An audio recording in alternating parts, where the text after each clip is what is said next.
Welcome back everyone. I hope you're having a great day, as I am. Now, what we're going to talk about today is going to call Dict. Let's say a bad word, but Dict comprehensions, which is the same as dictionary comprehensions. Now, what this means is simple. You're going to get, let's say, a list like A's. Let me first modify it. Let's say 3. Let's say here, this will be 4. So you're going to get this list, and what you're going to do some calculations on it, and put it in a dictionary. Simple as that. That's what the comprehension usually means. Do some calculations on some sequence, and then put it in a new sequence.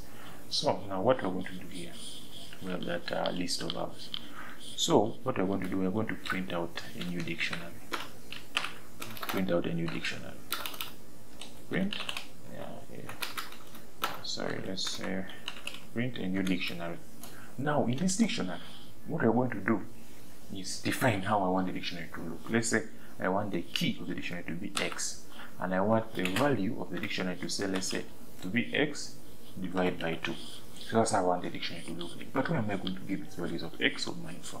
So what I will say 4. X in A.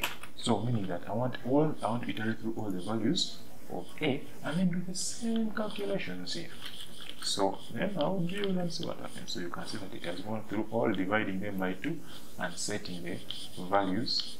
The key is the value, let's say the X, and then the key is X, and the value is X divided by 2, and it has gone iterating through the whole list. So that's how simply you could do comprehension. So when someone talks about comprehensions, they're not necessarily just comprehensions. They also set comprehensions.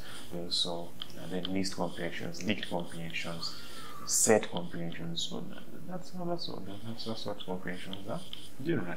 Just get a bunch of data in a sequence, do some operations on it. After doing some operations on it, put it in a new sequence. That's what it's all about. So thank you for watching. If you've enjoyed this video, please subscribe, and if you have really enjoyed it, make a like.